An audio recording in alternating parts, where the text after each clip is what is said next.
बिस्मिल्लाहिर्रहमानिर्रहीम। आज के प्रोग्राम के साथ मैं हूं नुस्ला मलिक। नाज़रीन, पाकिस्तान तहरीक इंसाफ के बानी चेयरमैन और साबिक वज़ीर आज़म इमरान खान इक़्तिदार से निकले तो सियासी लड़ाई लड़ने की बजाय उन्होंने अफवाज पाकिस्तान और मुल्क की इस्टेब्लिशमेंट के साथ लड़ने का फ़ैसला कर लिया। उन्होंने बड़े जलसे किए, जलसों से खिताब किया और इन जलसों से खिताब में उन्होंने एक ज़हन साजी की। और ये साजी ये थी कि मुल्क की इस्टेब्लिशमेंट को, उनकी हुकूमत को कायम रखना चाहिए था। इस्टेब्लिशमेंट ने उनकी हुकूमत को सपोर्ट ना करके चोरों का साथ दिया और चोर इस मुल्क पर मुसल्लत हो गए। गोया अपने मुखालफिन को वो इस्टेब्लिशमेंट के साथ मिलाकर तनकीद करते चले गए। मामलात बिगड़े और ऐसे बिगड़े कि बहुत दूरियां बढ़ गई। फिर इमरान खान साहब मुख्तलिफ मुकदमात के अंदर गिरफ्तार हुए, जेल जा पहुँचे। जेल जाने के बाद भी उन्होंने अपने रवैये में तब्दीली नहीं की।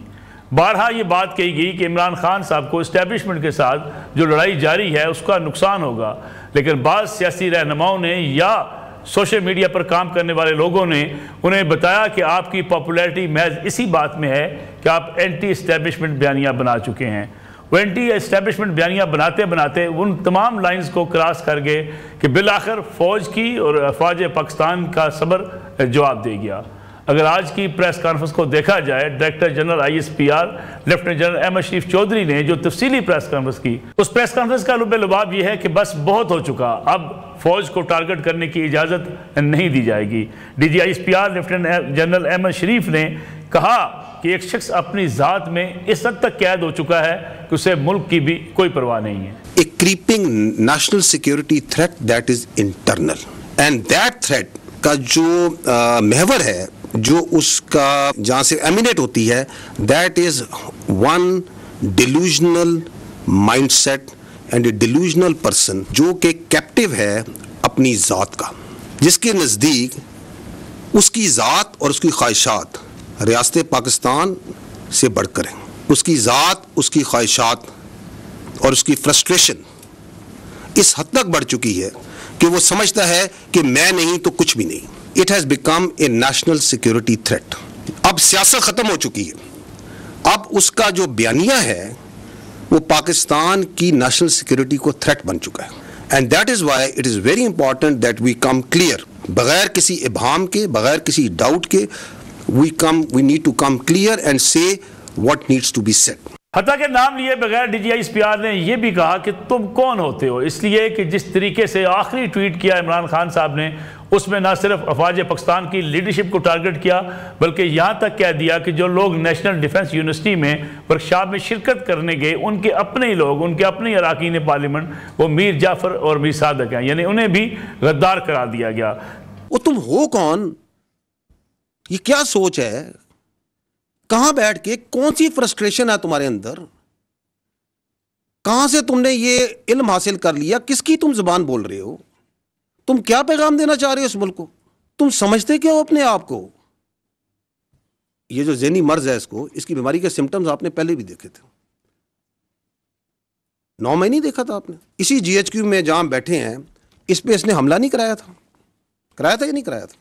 तो जो अपनी फौज पे हमला करा सकता है, जो शहीदों की जो यादगारें हैं उनको आग लगवा सकता है, जो पाक फ़ज़ाइया का 1965 की जो निशानी है, जिसने दांत खट्टे किए थे हिंदुस्तान की फ़ज़ाइया के, उस निशानी को आग लगवा सकता है, जो पाकिस्तान की जो फ़ख्र है, जो चागी का हमारी निशानी है, उसको आग लगवा सकता है, तो उसे गद्दार कहने में क्या प्रॉब्लम है?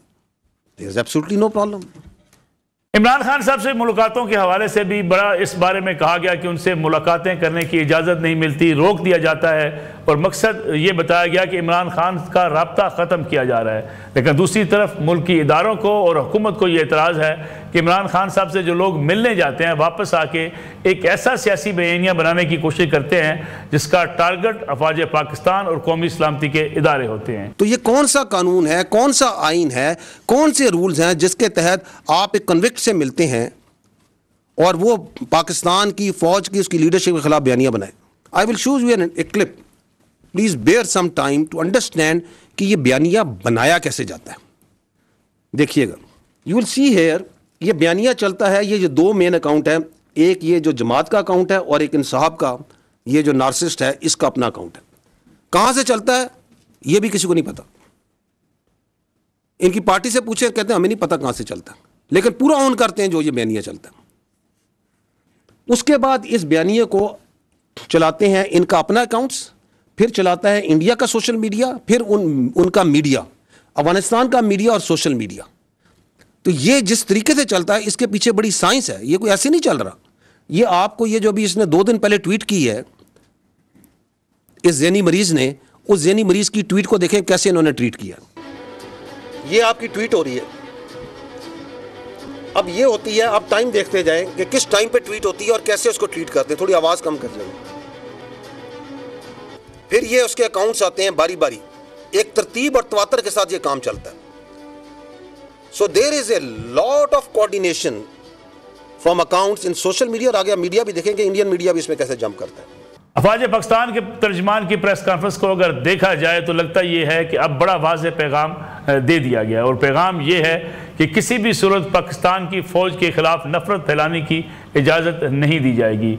अवाम और फ़ौज के माबैन दूरियां पैदा करने वालों के रास्ते में रुकावट खड़ी की जाएगी। गोया इमरान खान साहब का मुस्तकबिल मज़ीद तारीक होता हुआ नज़र आ रहा है। इस हवाले से इमरान खान साहब के ट्वीट से जितनी भी चीज़ें कही गई वो उन चीज़ों को जो है वो बैरून मुल्क या मुल्क दुश्मन अनासर आगे बढ़ाते रहे हैं। आज भी इस प्रेस कॉन्फ्रेंस के बाद जिस तरीके से लबो लहजा सोशल मीडिया पर उन पाकिस्तान तहरीक इंसाफ के हमायतियों का है, उससे अंदाज़ा लगाया जा सकता है कि तहरीक इंसाफ ये बयानिया बनाने में लगी हुई है कि किसी न किसी तरीके से इस वक्त फ़ौज की जो लीडरशिप है उसको टारगेट किया जाए। इसी में बातचीत करने के लिए हमारे साथ मौजूद है मुल्क के सीनियर साफ़ी तज़कियाकार जनाब मोहसिन बेग साहब। मोहसिन बेग साहब, बहुत बहुत शुक्रिया आपका प्रोग्राम में वक्त देने के लिए। बेग साहब, बहुत बहुत शुक्रिया प्रोग्राम में वक्त देने के लिए। बेग साहब, ये बताइएगा कि इतनी आज एक तवील प्रेस कॉन्फ्रेंस, गम गुस्से का इजहार भी, क्या लगता है, क्या आपको ये नौबत क्यों आई?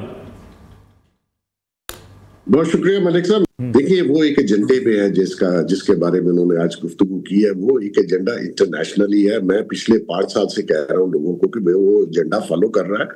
उसका काम ही यही है, वो ये चाहता है और उसके हैंडलर ये चाहते हैं कि पाकिस्तान की जो अफवाज है या जो हमारी एस्टैब्लिशमेंट है उसके खिलाफ उसकी अवाम को निकाला जाए, क्योंकि वो खुद तो एस्टैब्लिशमेंट का अल्हम्दुलिल्लाह कुछ कर नहीं सकते। वो भारत ने भी देख लिया, भारत के साथ जो लोग मिले थे जिन्होंने गजा में इतना जुल्म किया, वो ये उनका एजेंट है। ये तो अल्लाह माफ कर दे, इसके लिए तो हम जैसे लोग काफी हैं जो इसका कटा चटा बयान करते हैं, और किया भी है, और उस वक्त भी किया जब ये इक्तदार में था। लेकिन बेग साहब अगर देखा जाए तो एक तरफ जो है इमरान खान साहब कहते हैं कि फ़ौज भी हमारी है और हम भी फ़ौज के हैं, दूसरी तरफ जो उनके ट्वीट्स हैं या जो उनका बयानिया है वो यकसर इसके मुख्तलिफ है। जो लोग NDU जाते हैं, किसी वर्कशॉप में शिरकत करते हैं, उन्हें मीर जाफर और मीर सादक क्या दिया जाता है? देखिए, वो मेरे ख्याल में वो जिस डिस्ट्रक्शन मूड में है उसका कोई स्टेक नहीं है इस मुल्क में और जाती जिंदगी में, ना बाल ना बच्चा, ना कुछ, ना आगे ना पीछे। तो ऐसी सूरत में वो जो आप उसके स्टेटमेंट देखते हैं या उनकी सिस्टर ने बाहर निकल के जो स्टेटमेंट दी, वो कोई जी शूर आदमी कर सकता है। इसने अपने कंडक्ट से ये साबित किया कि ना ये मुल्क इसका है, ये अपनी जात में है कि मैं नहीं हूं तो कुछ नहीं है। देखिए, मैं रिपीट क्या करूं कि इसने जो रियासत के बारे में इक़दामात उठाए वो कोई रियासत के बारे में उठा सकता है? इन्होंने जो करना था किसी तरीके से इस मुल्क को डिस्टेबलाइज किया जाए, इन्होंने अपने ताई बहुत कोशिश की। वो अल्लाह ताला का फजल था कि हमारी जो फोर्सेस हैं या हमारे जो वयूर लोग हैं वो इसकी बातों में नहीं आए। इसने 9 मई जो करवाया उसका क्या रिजल्ट था? और देखिए, वो भी एक बहुत प्री प्लान, बहुत अरसे से प्लान किया हुआ था। उससे पहले अगर आपको इनके मलिक साहब जलसे याद हो, ये यूनिवर्सिटी, कॉलेजेस और सारी जगह जाके हमारे जो फौज के इदारे हैं उनके खिलाफ एक प्रॉपर कैंपेन और प्रोपेगेंडा कर रहा था। और फिर वो दिन 9 मई आ गया, और मैं ये समझता हूँ कि 9 मई जो था वो पहले आ गया। अभी इनकी तैयारी उस तरीके से 100% नहीं हुई थी।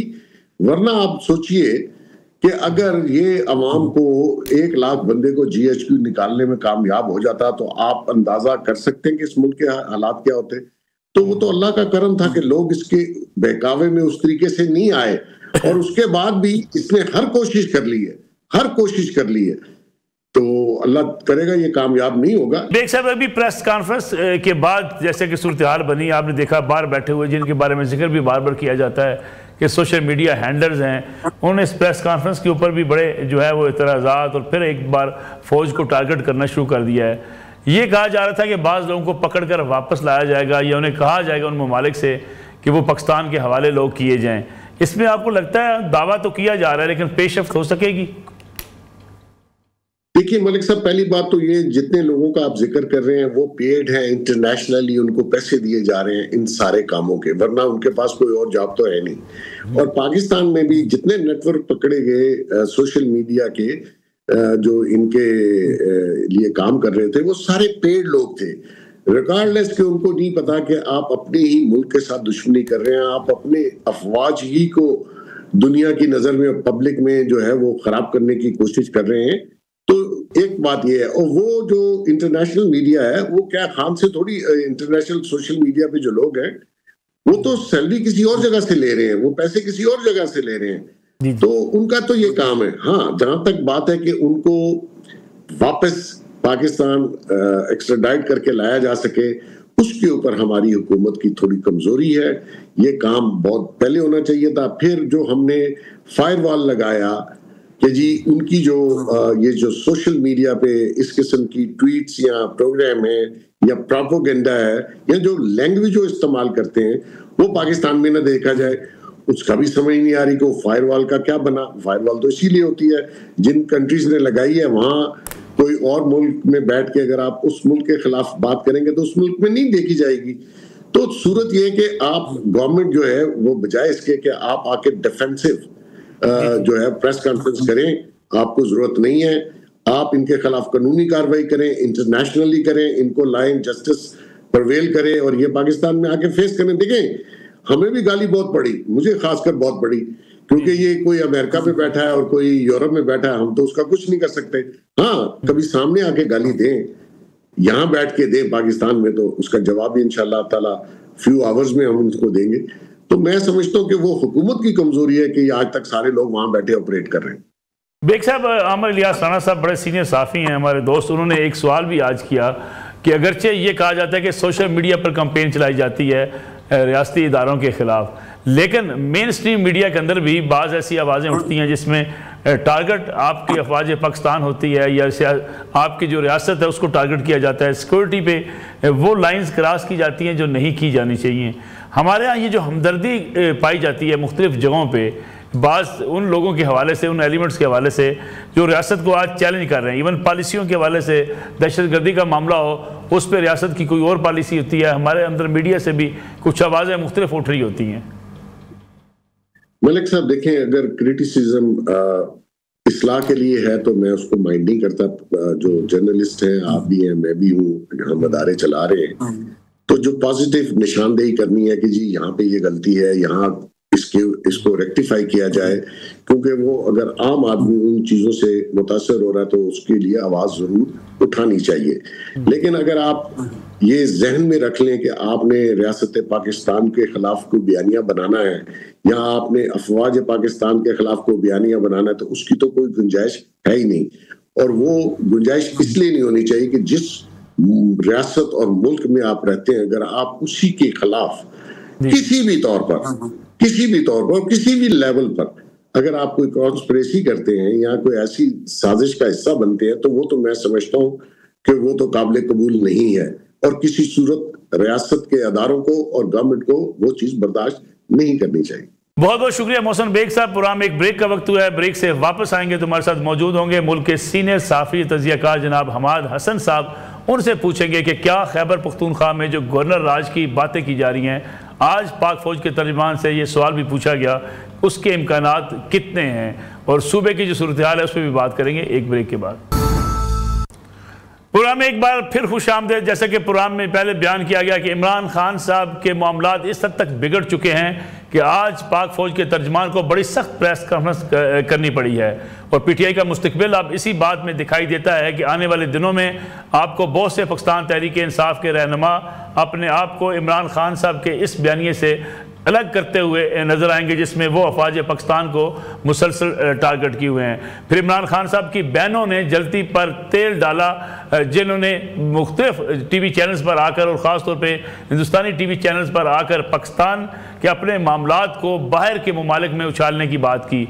यूरोपीय यूनियन में भी पाकिस्तान के खिलाफ जाके प्रोपेगेंडा किया गया। अब मामलात खासे बिगड़ चुके हैं। इसी में बातचीत करने के लिए हमारे साथ मौजूद हैं सीनियर सहाफ़ी तजज़ियाकार जनाब हमाद हसन साहब। हमाद हसन साहब, क्या समझा जाए आज की प्रेस कॉन्फ्रेंस जो है वो फाइनल कॉल है? पीटीआई फाइनल कॉल देती रही मुसलसल, लेकिन बड़े सब्र तहम्मुल का मुजाहरा किया गया। लेकिन आज अफवाज पाकिस्तान ने जिस तरीके से वाज़े तौर पर कह दिया कि एक शख्स ऐसा बयानिया बना रहा है जो पाकिस्तान मुखालफ बयानिया और मुखालफ कुव्वतों को सपोर्ट कर रहा है, क्या पाकिस्तान तहरीक इंसाफ पर पाबंदी लग सकती है? बहुत शुक्रिया नसरुल्लाह मलिक साहब। देखिए, आज जो प्रेस कॉन्फ्रेंस हुई उससे कुछ बातें वाज़े हो गई। एक ये कि इससे अब वापसी नामुमकिन हो गई है, यानी इमरान खान के साथ सुलह के या उनको कोई रिलीफ देने के या कोई नरमी दिखाने के उसके इम्कानात तकरीबन खत्म हो गए। दूसरी तरफ इमरान खान ने जो जारहाना रवैया अपनाया था, यानी अभी 2-3 दिन पहले उनका जो ट्वीट आया था, फिर उनकी बहन ने जो बात की थी, फिर उनकी बहनों ने जाकर इंडियन मीडिया पर जो कुछ बोला था, तो ये गो के एक्सपेक्टेड नहीं था, लेकिन एक हवाले से इसके इम्कानात भी थे। जाहिर है कि वो इदारों के बारे में, रियासत के बारे में आज बाकायदा एक एक चीज को गिनवाया गया। ये कहा गया कि ये कौमी सलामती के खिलाफ है, तो उसमें ये दलील दी गई कि IMF से कहा कि मुल्क को कर्जा न दे, ओवरसीज से कहा कि रेमिटेंसेस न भेजे, अवाम से कहा कि बिजली के बिल न दे, और फिर इसके बाद उनको जहनी मरीज भी कहा गया। तो गोया ये एक ऐसा सख्त और ऐसा गैर लचकदार रवैया सामने आया है, जिसके बाद कम से कम इस बात के इम्कानात खत्म हो गए हैं कि इमरान खान और रियासती इदारे एक साथ चल सकेंगे। इसके इम्कानात नहीं है। आगे क्या होगा? इमरान खान की जुमात में हम देखते हैं कि वहां पर कोई दानाई, कोई बसीरत दिखाई नहीं देती। जो लोग किसी दानाई, किसी संजीदगी, किसी बसीरत का मुजाहरा करते हैं, तो उनके साथ फिर जो कुछ होता है वो हमारे सामने। यानी बैरिस्टर गौर पार्टी के चेयरमैन हैं, लेकिन बैरिस्टर गौर की अहमियत एक सोशल मीडिया वर्कर से भी कम है। इस वक्त पीटीआई कई लोगों के हाथ में, एक तरफ इमरान खान के हाथ में, एक तरफ यूट्यूबर्स जो पाकिस्तान से भागे हुए हैं, जो एक बयानिया बना रहे हैं, एक हमाकत तो उसके पीछे भाग रही है, वो अपनी कमाई उससे कर रहे हैं, उनका अलग पार्टी पर होल्ड है। दूसरी तरफ यहाँ पाकिस्तान के अंदर, पार्टी के अंदर बहुत सारे ग्रुप्स बने हुए हैं, तो वो दोनों मीडिया के सामने भी एक दूसरे से लड़े। तो मशाल यूसुफजई को बरतरफ करना और सलमान अकरम राजा के बारे में कहना कि पार्टी का इख्तियार उनके पास होगा, तो ये किस चीज की निशानदेही कर रहे हैं? लेकिन हमारे साहब, अगर आप पूरी प्रेस कॉन्फ्रेंस में आप खुद भी मौजूद थे, आपने देखा कि ये पहली बार हुआ है कि पाक फौज के तर्जमान ने, यानी DGISPR lieutenant general Ahmed Sharif Chaudhry ने जिस तरह खुल के बातें की, जिस तरह खुल के इस बात का इजहार किया कि अफवाज पाकिस्तान की लीडरशिप को टारगेट किया जा रहा है और बाकायदा मनसूबबंदी के तहत जो है वो अफवाज पाकिस्तान के अंदर दरार डालने की कोशिश की जा रही है, जो किसी सूरत कामयाब नहीं होगी। ये जो है फौज के पास अब आखिरी ऑप्शन यही बचा था कि फौज खुलकर इस पे अपनी बात का इजहार कर देती। देखिए नसरुल्लाह मलिक साहब, ठीक है, हम बहैसियत सहाफ़ी जारहाना रवैये की हमायत कभी नहीं करेंगे, खा वो सियासतदानों का हो या इदारों का, लेकिन उन्होंने जो बातें की उसमें एक भी बात गलत साबित नहीं की जा सकती। उन्होंने कहा कि उन्होंने 9 मई किया, उन्होंने कहा कि उन्होंने रेमिटेंसेस रोकने का हुक्म दिया, बिजली के बिल रोकने का हुक्म दिया, उन्होंने IMF को खुतूत लिखे। तो ये तमाम बातें तो हकायक है, ठीक है, उन्होंने जो कहा वो बहुत जारहाना रवैया था, लेकिन बातें तो उनकी जो है वो तो हकाइक पर मबनी है। लेकिन लगता नहीं है, हमारे साथ लगता नहीं है कि फौज की भी आज बाजार नजर आ रहा था कि सब्र का पैमाना लबरेज हो गया है, वो एनफ वाली बात नजर आती थी। बिल्कुल, मुझे आपकी बात से 100% इत्तेफाक है कि फौज ने उनके साथ वो सख्ती नहीं की या जो माजी में होता रहा, यानी जुल्फिकार अली भुट्टो के साथ किया हुआ था, फिर बेनजीर भुट्टो के साथ किया हुआ था, फिर नवाज शरीफ और उनके खानदान और पार्टी लोगों के साथ किया हुआ था। लेकिन इमरान खान के हवाले से बहुत नरमी थी। वो अडियाला में थे और अडियाला तो जेल नहीं बल्कि वो तो एक तरह से बहुत फैसिलिटीज उनको हासिल है। उनको सूबे में हुकूमत भी बनाने दी, उनकी करप्शन से भी सरफ नजर किया, उसको भी इस्तेमाल नहीं किया। हालांकि हम सहाफियों ने उस पर बहुत बात की। उन्होंने एहतिजाज, धरने, दंगा फसाद क्या कुछ नहीं किया, लेकिन उनके साथ वो सख्ती फिर भी देखने में नहीं आई जो पीपल्स पार्टी के कारकुनों या मुस्लिम लीग नवाज के कारकुनों के साथ देखने में आई थी। लेकिन इसके बावजूद इमरान खान और उनकी जमात ने कुछ नहीं सीखा। कुछ दिन पहले पीटीआई के एक बहुत अहम लीडर ने मुझसे पूछा कि हमें क्या करना चाहिए। मैंने कहा आपके हक में ये बात जाती है कि आप टेम्परेचर को कम से कम करें। तो उन्होंने कहा कि इमरान खान को फिर कैसे काबू करें। मैंने कहा कि इमरान खान अगर काबू में नहीं आता तो फिर पार्टी भी काबू में नहीं आएगी और फिर आपके लिए मुश्किलात मजीद बढ़ जाएंगी।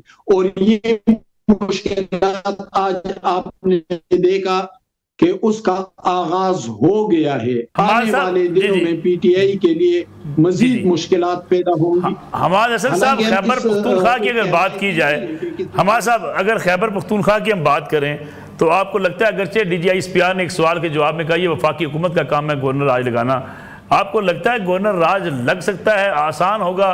क्योंकि पीटीआई तो आगे से धमकियां दे रही है गवर्नर राज लगा कर दिखाओ। मुझे गवर्नर राज का इम्कान अभी दिखाई नहीं देता, क्योंकि पीटीआई की मकबूलियत भी एक सवालिया निशान बनता जा रहा है। यानी हरिपुर इलेक्शन हमारे सामने है कि 1,64,000 वोट अगर एक हल्के में पीटीआई के खिलाफ इस्तेमाल हुआ है तो इससे हम अंदाजा लगा सकते हैं उस जो उनकी मकबूलियत गिर रही है, तो ये एक बड़ी निशानी है उसकी। दूसरी बात यह है कि उनकी कारकर्दगी इंतहाई खराब है। बदतरीन करप्शन, अरबों रुपए की करप्शन हुई और उसमें सारे के सारे लथपथ हैं। बहुत कम लोग हैं जिन पर करप्शन के इल्जामात नहीं है। आप तैमूर झगड़ा से शुरू हो जाए, असद कैसर तक आ जाए, मीना खान अफरीदी से होते होते अली अमीन गंडापुर, उनके भाई फैसल गंडापुर और किस किस का नाम लिया जाए, सब ने करप्शन की और कोई महकमा नहीं छोड़ा। मेडिसिन नहीं छोड़े, गंदम नहीं छोड़ा, ठेके नहीं छोड़े, पोस्टिंग ट्रांसफर नहीं छोड़े। कोहिस्तान स्कैंडल जैसा खौफनाक स्कैंडल हमारे सामने है। तो इसके बाद लेकिन हमाद हसन साहब, खैबर पख्तूनख्वा की अपोजिशन को ये सारे मामला सामने लाने चाहिए ना जी, और सबूत भी देने चाहिए। इल्जाम तो लगते हैं। बिल्कुल, मुझे आपकी बात से इत्तेफाक है। मुझे समझ नहीं आ रही है कि मौलाना फजलुर रहमान और एमल वली खुसूसी तौर पर वो खामोश क्यों है, हालांकि उनका बड़ा मजबूत पार्टी स्ट्रक्चर मौजूद है, उनकी तंजीमें मौजूद है, उनके बहुत सख्त जान वर्कर हैं। वो पीटीआई के वर्करों जैसे नहीं है जिन्होंने 26 नवंबर देखा और फिर वही भाग गए और फिर एहतिजाज तो क्या जलसे के लिए भी नहीं निकलते। पीटीआई, जमीयतुल उलमा इस्लाम के बड़े सख्त जान वर्कर हैं, इसी तरह पीपल्स पार्टी और मुस्लिम लीग के भी। लेकिन मुझे समझ नहीं आ रही है कि ये सियासतदान मैदान में क्यों नहीं निकल रहे हैं। बदतरीन करप्शन हुई है, सूबा तबाह बर्बाद हो चुका है, हरिपुर इलेक्शन हार चुके हैं, अवाम उनके जो कारकुन हैं वो निकलते नहीं है, लोग तंग आए हुए हैं। लेकिन अगर ये सियासी जमातें मैदान में निकले, लोगों को मोटिवेट करे और तहरीक को आगे बढ़ाए पीटीआई के खिलाफ, तो पांसा पलट जाएगा। लेकिन हमारे साहब दूसरी तरफ आज 9 मई के हवाले से बड़ा वाज़ेह तौर पे पैगाम दिया गया कि किस तरीके से फ़ौज के अंदर जो है वो दरार डालने की कोशिश की गई थी। लेकिन दूसरी तरफ खैबर पख्तूनख्वा की हुकूमत ने वो तमाम मुकदमात वापस ले लिए हैं जो 9 मई के हवाले से पाकिस्तान तहरीक इंसाफ के कारकुनों पर कायम किए गए थे। ये मामला तो कोई रुकता हुआ दिखाई नहीं देता। जो मेरे मालूमात है तो गो के हुकूमत, गंडापुर हुकूमत ने भी बहुत से मुकदमात वापस लिए थे और पुलिस को हुक्म भी दिया था कि ये तमाम प्रोसिक्यूशन का तमाम अमल खत्म कर दे, लेकिन पुलिस ने इनकार किया था उससे। अब जो ताज़ा तरीन सूरत हाल है, तो मैंने सुना है कि उन मुकदमात को खैबर पुख्तनख्वा से निकाल कर इस्लामाबाद लाया जा रहा है ताकि यहाँ उन केसेस को आगे बढ़ाया जाए। अगर ये ऐसा फैसला हुआ तो फिर पुख्तनख्वा के बहुत अहम जो पीटीआई लीडर्स है, जिसमें मीना खान अफरीदी है, जिसमें पुख्तनियार है, जिसमें बहुत सारे लोग हैं, जिसमें अब्दुल सलाम अफरीदी है, जाहिर शाह तूरू है, ये तमाम लोग असेंबली में बैठे हैं, ये तमाम के तमाम डिस्क्वालीफाई हो सकते हैं। अगर डिस्क्वालिफिकेशन का अमल आगे बढ़ा तो फिर अब इस वक्त अपोजिशन और पीटीआई के दरमियान बहुत कम डिस्टेंस भी रह गया है, तकरीबन 20-21 मेंबरान का, जो मखसूस सीटों की वजह से अपोजिशन के नंबरिंग में इजाफा हुआ था। तो गालिबन एक नेचुरल तरीके से पीटीआई को शायद निकाल। बहुत बहुत शुक्रिया हमाद हसन साहब। हमाद हसन साहब मुल्क के सीनियर साफ़ी तजियाकार हमारे साथ मौजूद थे। नाज़रीन, एक ब्रेक का वक्त हुआ है। ब्रेक से जब वापस आएंगे तो प्रोग्राम के आखिरी सेगमेंट में वज़ीर आज़म के मामले ख़ुसूसी जनाब हुज़ैफ़ा रहमान साहब हमारे साथ मौजूद होंगे। उनसे पूछेंगे कि क्या अब इमरान खान साहब के साथ होने वाली मुलाकातों पर मुकम्मल पाबंदी आयद कर देने का फैसला कर दिया गया है या उनके वकला को उनसे मिलने की इजाज़त होगी, और गवर्नर राज की बातें जो की जा रही थी उसमें किस हद तक सदाकत है, इस पर बात करेंगे एक ब्रेक के बाद। प्रोग्राम में एक बार फिर खुश आमदीद। हमारे साथ मौजूद हैं वज़ीर आज़म के मामले ख़ुसूसी और काबीना के रुकन जनाब हुज़ैफ़ा रहमान साहब। हुज़ैफ़ा रहमान साहब, बहुत बहुत शुक्रिया प्रोग्राम में वक्त देने के लिए। हुज़ैफ़ा साहब, मेरे सामने पूरी डिटेल में प्रेस कॉन्फ्रेंस भी पड़ी है, जिस तरीके से आज DGISPR ने प्रेस कॉन्फ्रेंस की और बड़ा वाज़ेह तौर पर पैगाम दे दिया कि रियासत के ख़िलाफ़, सिक्योरिटी इदारों के ख़िलाफ़ और फ़ौज की लीडरशिप के ख़िलाफ़ जो बयानिया बनाया जा रहा है, ये बनाने की इजाज़त नहीं दी जाएगी, फ़ौज इसके सामने खड़ी होगी। आपको लगता है कि जो इन सारी सूरत जिसको बयान किया आज लेफ्टिनेंट जनरल अहमद शरीफ चौधरी ने, उसके बाद पीटीआई पर कोई पाबंदी के वाले से सोचा जा रहा है? देखिए मलिक साहब, पाबंदी भी लगेगी, लेकिन बानी तहरीक इंसाफ को आज ये बता दिया गया है बेसिकली कि एनफ इज एनफ नाउ, और ये एक रेड लाइन को मुसलसल जो इन्हें अबूर किया है, इनको इस सारे इकदामात के बहुत हैवी कॉस्ट पे करना होगी। मैं समझता था कि 9 मई के बाद शायद इन्हें कुछ सबक आ गया होगा। सियासतदान गलती कर बैठते हैं, सुबह का भूला शाम को लौटे से भूला नहीं कहते। हालांकि बगावत जो है उसकी कोई माफी नहीं होती, चाहे इस्लाम हो, चाहे आपका आइन हो, चाहे आप जो है पाकिस्तान के अंदर अगर रहते हो, यहाँ का कानून हो, तो बगावत की सजा मौत होती है, उसकी उससे नीचे कोई सजा नहीं होती। बगावत अगर कामयाब हो जाए तो दूसरा बंदा चला जाता है, अगर आप नाकाम हो जाए तो ज़ाहिर है फिर आपको सजा मौत फेस करना होती है, या ये ज़्यादा से ज़्यादा कम से कम सजा आपकी उम्र कैद होती है। लेकिन मैं समझता हूँ एस्टेब्लिशमेंट ने, हमारी हुकूमत ने काफ़ी बड़ा दिल किया और हद तक वसा कोशिश की कि जो लोग इस बगावत में इन्वॉल्व हैं उनको जो जितनी हद तक इन्वॉल्व है उतनी सजा दी जाए। बानी तहरीक इंसाफ था, उसको खुरा लगता है अगले 2-4 हफ्तों में कुछ सजाएं होंगी, उसके बाद आप देखेंगे उसमें भी इंशाअल्लाह ताला इनको हम ट्रायल करेंगे और he must be taken to the task. लेकिन जो इन्होंने तरीकेकार अपना लिया है, ये समझ रहे हैं कि शायद ये वही एस्टेब्लिशमेंट है जिनको मैं एक्स और वाई कहता था, एस्टेब्लिशमेंट खामोश रहती थी। ये वही एस्टेब्लिशमेंट है जिसको मैं मीर जाफर और मीर सादिक कहता था। देखिए वो एस्टेब्लिशमेंट नहीं है, ये वो एस्टेब्लिशमेंट है जिसका सरबरा फील्ड मार्शल आसिम मुनीर है। ये वो एस्टेब्लिशमेंट है जिसको रात को 2:30 बजे पता चलता है कि भारत ने रात की तारीकी में बदमाशी करने की कोशिश की है, तो वो उसी वक्त रिस्पॉन्ड करता है पीएम से पूछकर और भारत के साथ तैयारे गिराता है, उनकी इंस्टॉलेशन पे अटैक करता है। ये बड़े जिगरे की बात होती है, कहना बड़ा आसान है। जब आप सिपा सलार होते हैं और 26 करोड़ मुल्क का स्टेक आपके साथ होता है, एटमी मुल्क की आप जो है कमान को हेड कर रहे होते हैं, तो अपने मुल्क की हिफाजत को और अपने लोगों को देखते हुए कि कोई कन्वेंशनल वॉर ना छिड़ जाए, फिर भी इतना बड़ा फैसला लेना और कौम को जितवाना, ये एक मजबूत असाब के बंदे का काम होता है। और फील्ड मार्शल आसिम मुनीर के असाब ना 9 मई 2023 को कमजोर हुए थे, ना 9 मई 2025 को कमजोर हुए। लेकिन मैं आपको ये बता दूं कि जो बानी तहरीक इंसाफ ने अपने साथ, तो जो हो रहा है उसको पता है कि मेरे साथ क्या होना है, लेकिन वो जानबूझकर ऐसी माइंस बिछा रहा है कि तहरीक इंसाफ से वाबस्ता कोई भी लोग भी तहरीक इंसाफ के प्लेटफॉर्म के जरिए सियासत ना कर सके। ये इतना सेल्फिश और खुदगर्ज शख्स है। ये शख्स जो है ये चाहता है कि मेरी जो फॉलोइंग भी है, जो मेरे एमएनए एमपीएस हैं, ये लोग जो है ये ना ये सियासी जमात होगी, ना सियासी जमात का बयानिया होगा, ना ये इस प्लेटफॉर्म से सियासत करेंगे। ये शख्स एक सेल्फिश आदमी है और आप इसको पुराना जानते हैं। ज़मान पार्क में जब ये तालिब इल्म था उस दौर से आपको पता है इसके बारे में। ये बचपन में भी सेल्फिश था, आज भी सेल्फिश है। इसकी वही पॉलिसी है जो गली मोहल्लों के लड़कों की होती है कि अगर मुझे क्रिकेट नहीं खेलने देंगे मैं पिच को जो है वो ब्लेड फेर दूंगा या पिच में तोड़ दूंगा। ये वही वाला काम कर रहा है। अगर ये सियासतदान होता, अपनी जमात के लिए सियासी गुंजाइश की कोशिश करता, अपने लोगों को कहता कि रिकंसिलेशन करें, परफॉर्म करें, ये कोई तरीका नहीं। गाली देना तो बड़ा आसान काम है, ये कोई बहादुरी का काम है जो ये ट्वीट कर देता है। सबसे आसान काम ये है कि मैं आपको गाली दे दूं और सबसे मुश्किल काम ये है कि मैं आपके तल्ख सवाल का मुदल्लिल जवाब दूं। देखिए बात ये वाज़ेह है, सीधी है।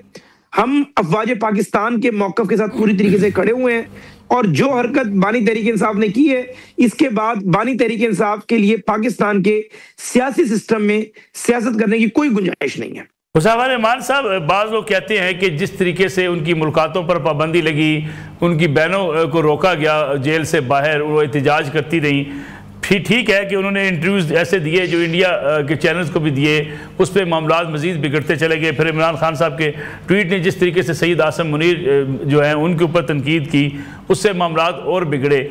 लेकिन क्या आपको लगता नहीं है कि अगर एक शख्स जो है वो उसको मुलाकातों पर पाबंदी लगे, उसे रोका जाए, उसकी बहनें ना मिलें, उस जो है कैफियत के अंदर वो इस किस्म के ट्वीट्स आ सकते हैं? नहीं सर, ऐसा नहीं है। चले मान भी लिया जाए, एक तो हैंडल उसके पास नहीं है, उसका तो पैगाम पहुंचा उसके जो हैंडल को ऑपरेट कर रहा है। क्या बहनें रोटी को चोची कहती हैं? इन्हें नहीं पता कि एक बहन के बेटे ने जज्बाती काम किया, पैंट पतलून के साथ लटका कर तौहीन करने की कोशिश की, वो 10 साल सजा काट रहा है। दूसरी बहन का बेटा आया, वो अरेस्ट हो गया, उसने माफी तलाफी की और बताया कि मैं इस जुर्म में इन्वॉल्व नहीं हूं, तो उसकी बेल हुई। इनकी बहनों को नहीं पता कि किस तरीके से फौज ने रेक की है, उस अपनी इंस्टॉलेशन पे अटैक करने की हमने कॉस्ट पे कर रहे हैं, मियां वाली में, GHQ पर, कोर कमांडर लाहौर के घर। ये तब होता है जब आप कहें कि जी पहली दफा हो गया। ये सारे ट्रेन है, ये पूरी फैमिली जितनी ये इमरान नियाजी और इसकी तीनों बहनें, ये क्रिमिनल माइंड के लोग हैं बेसिकली। ना इनका कोई सियासी बैकग्राउंड था, ना कोई खानदानी लोग है जो इन्हें अपनी इज्जत का एहसास हो। जो इज्जतदार आदमी होते हैं उसे डर लगता है कि मेरी इज्जत भी खराब हो जाएगी, इसको अपनी इज्जत का एहसास ही नहीं है, वही बहनें काम कर रही हैं। अगर भाई ने बातें कर भी दी थी तो बहन को नहीं पता कि बाहर हालात क्या है। 1 महीने की एफर्ट के बाद हमारी मुलाकात हुई है, बहन आकर रिकंसिलेशन की बात करती, कोई अफाम तफहीम तदब्बुर की बात करती। ये बिल्कुल एक गलत लुक बात है कि वो जो है कहते तन्हाई में है, उसके पास 2 मुशक्कती हैं, उसकी बीवी से हर हफ्ते मुलाकात होती है, खाना उसका खुद बनता है, 4 उसको टीवी चैनल दिए हुए हैं, 2 अखबारात हैं। सिर्फ और सिर्फ अगर एक बंदा कहते तन्हाई में हो और उसको शदीद मेंटल स्ट्रेस हो, क्या वो अपनी बहन से मुलाकात के बाद एक फील्ड मार्शल या एक हुकूमत या एक इदारे पे तनकीद करता है? वो तो कोशिश करता है कि मेरी मुलाकातों का सिलसिला बहाल हो जाए ताकि मैं जिस स्ट्रेस से गुजरा हूं 1 महीने में दोबारा मैं फेस ना करूं। इसका मतलब ये हुज़ैफा साहब, अब हम समझे कि उनकी मुलाकातों पर मुकम्मल पाबंदी आयद की जा रही है। जी मलिक साहब, ये तो तय हो चुके हैं, सियासी मुलाकातों पर तो मुकम्मल पाबंदी है। फैमिली की मुलाकातों के हवाले से अगर फैमिली ने यही काम करना है तो फैमिली की मुलाकातों पर पाबंदी रहेगी। लेकिन जाहिर है हम फिर भी सोचते हैं कि हम जो है विद इन जो लॉ की जो प्रीमिसेस हैं उसी के अंदर रहें, कानून की हदूद क़यूद को फॉलो करें। अगर तो फैमिली हमें यकीन दहानी करा देती है कि मुलाकात से जेल मैनुअल की वायलेशन नहीं होगी और एक बंदे का कंडक्ट सियासी नहीं होगा, तो हमें कोई हर्ज नहीं है। लेकिन अगर ये इस तरह समझेंगे कि ये हमारे उस सिपा सलार के बारे में बकवास करेंगे जिसकी वजह से हुज़ैफा रहमान के पासपोर्ट की इज्जत बनी है, जिसकी वजह से पाकिस्तान दुनिया में रेलिवेंट हुआ है, डोनाल्ड ट्रंप जैसा शख्स उस बंदे की तारीफ कर रहा है, तो मकसद ये कि ये नहीं हो सकता कि फौज में चूंकि एक शख्स वर्दी में है वो सियासत नहीं कर सकता। हम सियासत कर रहे हैं ना, हम इनका मुकाबला करेंगे, इन्हें जवाब देंगे।